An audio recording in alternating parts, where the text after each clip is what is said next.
I'm Lisa Stewart. I didn't know whether to write Lisa Stevens or Lisa Stewart because I'm currently operating as two people, just got married. Every time I sign my name without thinking about it, I go to Lisa Stevens. Every time I think about it, I go to Lisa Stewart. So today, I'm going to be Lisa Stewart. And this is my philosophy of coaching. Lisa, can I make a request? Yeah. Would you not hide behind the chair? Give them just a second. And then we can see you in all your glory. Right, okay. I was going to wear my killer suit today. Sadly, it didn't fit. It's too big, is it? Yeah, too big. Yeah, it was just, I looked at. Hanging off you. Yeah. So I thought I'd do a little contents. What is coaching and why do I do it? Who do I work with? Mission statement. Techniques used, influences, and where next. So a brief bit about what is coaching. So Chris had a great statement. I see it as transformational personal change. And I see me as supporting people through change and transitions. And my mission statement is to work with people to promote their personal growth. I did start my essay by saying that everybody lives within this negative framework. And then Alan pointed out that's a little bit judgmental, and not everybody lives maybe within a negative framework. So I'm going to reassess really. I think we are sometimes caught within a negative framework. And I can use my own experiences, which has happened to me in the last year, to really, so I can work with people to bring about change really, to enable them to support themselves. Because I think the change that I've undergone throughout this year has just been phenomenal. And I think, I did my presentation last night, and I couldn't have done that. And actually I thought, I know this stuff. I can use flashy, complex equipment, or else I can just say what actually has happened to me and what I've seen with other people. It's just been phenomenal. It really has been phenomenal. So the last time Ian was here, just a little bit about growth. The last time Ian was here, I felt too embarrassed to say, I'm a mum. That's what I do. I'm a full-time mum. I still wanted to say, I'm a manager, and yeah, and I do this and I do that, and I have all these people working with me, and now I'm not that. I'm this, and I've made myself a little niche. I know you've all listened to me talking about, I want to work with mums. I want to help mums, and then I had this big block. It was like the missing link really, because I couldn't kind of get to. I want to work with mums and I want to help them, or I want to stop people going through what I went through. And then there was here, where everybody else was with coaching. And I thought, what am I going to do? How am I going to do this for mums? And I sat and I thought about £60 an hour, what would I pay £60 an hour for? And I'd really backed myself into a corner, and then all of a sudden the default position was, well, bugger it then. You know what, I won't do this, I'll go and do something else, and then I'll regroup, and then I might be able to think about it again. And all I'd done really is I'd narrowed myself down with my limiting beliefs and a little bit of other on my negative radar. I'd dragged them all in. So I was sat around a table with a lot of negative beliefs about, yeah, you were a manager, but you know, they got rid of you when you were pregnant, so obviously you weren't a very good manager. And then before I knew it, I had a whole tea party of people of my negative beliefs sitting there going, yeah. And I was like at the front of them, yeah, I'm leading this lot. Here we go, right, come on then. And actually, I just thought, right, okay, all right, these are limiting beliefs. I don't think for 1 minute that this is what my life needs to now. This is I built myself into. So I started using positive psychology. Oh, hang on, that was a funny bit. I started using positive psychology and getting in the flow. So, and then I started thinking about all the things I am. So I started off with a bit of piece of paper, and I started thinking, I'm a mum, then I'm a manager, and then I was a union rep, and then it just came, and there were so many things that just came to me. So, positive psychology, I'm going to skip ahead because I've actually jumped ahead. Coaching techniques, when this doesn't work, these are my main things in my toolkit. These three here are the really big things. So let me go to positive psychology because I've jumped onto it. Actually, when we start thinking, removing the negative and just focusing on the positive and making it really all around us, living the positives, removing the negatives. Wow, what a place to be! Really, really, really is. And when I've worked with people just recently, and you start saying, okay, well, forget about the negatives a minute. Just give the negatives the door, and let's just focus on the positives. Let's take a pen and write down everything that is positive, everything that you are. Let's get your essence. Just completely mind showering everything. And that's it. All of a sudden, rather than focusing on the whole room full of people of negative ideas, all of a sudden we've got a room full of positive ideas. And actually you can see people, they change. Actually, yeah, this is what I was. So that's really what I did with where I was. I was here, and I was struggling to get over here. And now, do you know what? There isn't that there. Because it's removed. It's not there. And where I'm going to bring this to my coaching. So, positive psychology, yeah, there's a few negatives in it. Life isn't about always being positive, is it? It's not about, being the eternal optimist, we can encounter everything. Actually, at a stage in someone's life, by just focusing and honing in on the positives, that gives us an opportunity. First of all, we see what the person's like. We see their dreams, their aspirations. So positive psychology, in the study of the condition, is the study of conditions and processes that allow us to flourish through happiness, positive development and creative ability. We're going to go up now to cognitive behavioural coaching. This really blew me away as well, and the more I started reading it, the more I just thought, wow. So working with the client to, similar to the positive psychology where we have a mind shower, when we're looking at ideas, where is someone is at the moment. So we've focused on what they are as a person, we're focused on the positive. Now we're going to focus on what do you want to achieve. And again, by sitting down and writing down all the possible options, every possible option. I sat with someone the other day, and this is literally 6 weeks ago. This wasn't a coaching session, this was just a friend, and I kept saying, I need to do some coaching with you, I think. And we sat down, and she was getting her house repossessed. And there was loads of emotional baggage attached to this house. And then I said, well, what do you think the options are? So she said, well, I could just go to court and get it repossessed. Right, that's an option. What are the other options? I could try to sell it. Right, and we listed about 20 options of what she could do. I mean, we really got into the wild parts of it. So, and then, obviously we can't blow the house into outer space, so we had to dismiss that one. But actually, about 4 down, we had, well, I could probably get some of my friends to help me and redecorate it, and then I could, I could speak to the bank and yeah, I could. We could do it up, and then we could try to sell it. We could change estate agents, and all of a sudden I just saw her like and then the next day I had a message from her saying change estate agents, and these are really sexy estate agents as well, and he's coming around, and I just really sat thinking, well, I'm not sure this was, well, it was the techniques, wasn't it? It was opening up the opportunities. Nothing to do with you then.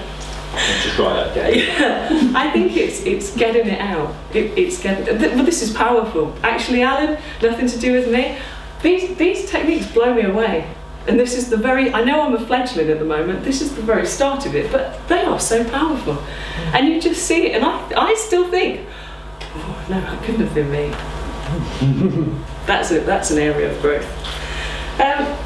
So we're equipping the client. It's very important that it remains client-centered. One thing that I haven't got here, which I should have had my background, and that's person-centered, because I believe every person has the answer. They have the solution. They just need to be given the right environment, the right environment so they can see it. Generalising cognitive behaviour. So we've got, how often do we say, yeah, they always say that. Yeah, and I always do that. I was talking to someone the other day and they said, basically they're having a bit of a bad time with work and they're off sick. And he has the general belief that everybody in the work hates him. And that was it. It was a real big, negative, powerful construct. This guy is 6'4", but it was really like this. And when we using these techniques, so who hates you? What's the basis of that? Tell me a little bit about what's happening here. Explain it to me, because I want to know. And he actually was like scraping around. Well, when you tell when someone has this belief of, yeah, well, everybody thinks I'm crap, or everybody, I couldn't possibly do that. And I think what he'd done is he'd maybe focused on one thing that one person had said, completely out of context, and then his radars had gone up, and then he was like vacuuming anything that was negative and interpreting it. And so he built himself, so similar to where I was here, he built himself a whole construct, a whole cage that was really negative. It was really, maybe I've been blagging all this time, exactly where I was when I was made redundant from work. Yeah, maybe I was never a good manager, maybe they just had this opportunity. And when I talked with him and I said, let me give you an explanation of what I think is happening, and I felt it was useful to actually to put a bit of what I'd gone through. And when I went through this happened and that happened and the detail and all with HR, including every meeting and how you felt, and then that default position of real kind of in that negative hole, and I said, maybe I'd been lucky, maybe I'd blanked it all this time, maybe I wasn't actually really skilled. And he sat there and he just went, that's amazing, how did you know that? And I said, because we're all human. And actually, when crisis hits, what do we usually do? We usually go, oh, it's all me. We absorb everything, the negative just vacuums in, and that's it. And actually what coaching is about, well, let's have a look at this. Let's release this tight grip that you've got. Let's get it out on the table. Let's open it up and let's discuss it. So the techniques of mind shower, or just getting in the flow, talking about something, opening it up. Actually, rather than you holding on to it and having this, and it really tormenting you inside, let's open it up and let's talk about it and let me help you. Neuro-linguistic programming, how are we doing for time? You're about 3-4 minutes. Right, okay, that's really not going to do it justice. Rush it too much. Right, okay, so thank you. So, where do I start with neuro-linguistic programming? I started really disliking this because I thought, oh, they're just ruining people, it's messing people up, and it's really dangerous. And I went on my weekend course away with a really bad NLP trainer, and I just thought, oh, you train us to be, well, I had this negative belief about NLP, and then, what happened really? What happened? I need to think about the point of, and I just kept seeing people seeing it, using it, and Steve, you use it all the time, and it's so powerful, isn't it? So we've got this limiting belief. I mean, NLP goes across the board, doesn't it? It's everywhere. So if I thought, oh, I don't like it, then I really should get out of coaching. So the more I read about it, the more I think, yeah, actually, like with everything, there are some mavericks that are doing it, but actually these techniques are just, wow, they're just really powerful. Maximise clients' resourcefulness and increase the choice they have in a given context. Quite a good statement. I recently emailed Alan and Steve with my ailments of what life was treating me like at the moment, and I'd really got into I'm on the computer there, this is wrong and that's wrong, and then Steve responded saying, You've said the word struggle 3 times through there, and I'd even written, my 1.5-year-old, he's tormenting me. He wants attention all the time, and I can't give it to him. And then Steve just sent me a couple of lines back saying, maybe you want to reframe that. So I thought, all right. So I sat down. How powerful was that? Just taken the word struggle out with a new challenge, actually life's always going to be like that. I'm always going to be writing that email. The people I coach are always going to be writing that email. It's a little change, isn't it? It's a little switch here that we need to just go, actually, I could see it like that, or else I could see it like this. You know, my son isn't being a tormentor. He's being a 1.5-year-old who wants to be with his mum. Actually, he sleeps for 2 hours a day, so I've got 2 hours a day where I can get on with work. I'm incredibly lucky. So when we listen to people talking, it always scared me about what isn't being said. And I thought, how do I hear what isn't being said? But I'm hearing it all the time. And it's going like that. Yeah, I'm saying this, I'm saying that. And it's like someone standing behind the person you're talking to going, yeah, and this as well. And I think one of the challenges for me is not to go, well, why don't you do that? Why don't you fix that? Because, you know, I'm not Jimmy Savile. I'm not about fixing that. It's great that I think I can, well, not that great, I think I can now see what's being not being said. So actually, that's a really good starting point. I can see what's not being said. This is how I work with the client to give them the opportunity so they can see what's not being said. And sometimes adding a yet onto the end of a statement. Oh, I couldn't do that yet. Oh, I'm not sure I can do that yet. And once you start, anything that comes out negative, it's like yet. So just 3-letter words, they're really, really powerful. Influences. Virginia Satter, I started getting some quotes from her and I thought, oh, I'll laminate these and put them in the kitchen, it'll help me with bringing up Robin. She just blows me away. I could laminate, my house would be made of laminate, to be honest, because there's just so much wisdom, there's just amazing. Carl Rogers, the idea that you can get inside someone's mind and just see what's going on. I think the empathy, the listening, it's just so beautiful. Actually, when we start listening with people and empathising, you just get the person. You get the person, and you can see the torment they're maybe living in. You can see the blocks. You see the construct that people have. Richard Bandler, again at the beginning of the course, I did a YouTube on him, and I didn't really understand what he was talking about. Completely get it now. And with NLP, it's just gonna start. It's just gonna be growing. Al said to me on the way when he was dropping me off this morning, he said, coaching isn't a destination, it's a journey, isn't it? So, yeah. And Henry Ford, and the essence of it, whether you think you can, or whether you think you can't, you're right. So really it's passing it back to us. So with every client I'm seeing, with every person I have interaction with, and with myself, whether I think I can or whether I think I can't. Right. Last night I had the telly on. And my folks were watching very loudly because my mum's staying with us at the moment. It was the programme about the Earth flight or something, and they had condors, and they were massive birds, and they look after their young for 2 years. And actually, these birds kind of like right up high on the cliffs. And first of all, the dad gives up. Oh, this is how you do it. And then the mum kind of like pushes the bird up. So out they go. Whoa. And I thought that led to the real question: how do birds learn to fly?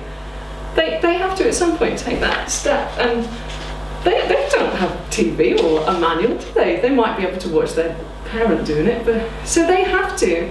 So with us, with life, we have to take that step, and we might be going, oh no I can't, oh no I can't. If we do it, it's really good to think how did they learn to fly? Did the Stone Age end because they ran out of stones? This is it's a quote that I found that's anonymous, but I thought, yeah, that's a good statement. And then just adding on the end, so what's holding you back? And I've said you, I don't mean what's holding you back, I just mean generally what's holding us back. This is just to look at perception. This is the Eiffel Tower. It looks really good in the dark. It's the Eiffel Tower stood underneath it with a camera placed on the floor, looking up in the dark. We can't always see it like that. And it's about perspective. We're looking for something from our own perspective. And if I said to you, well, what is that? You might go, looks like one of those quantum things that... Fractals. Yeah. And finally, my business is Toucan Coaching. So when one struggles, Toucan help. I don't know whether to make Toucan support. This word's a little bit mystical at the moment because I did start One Struggles Toucan.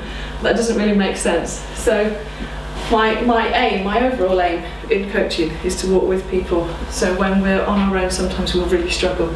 But actually, when there's two of us, we can. And that's it. You can fly. Yeah.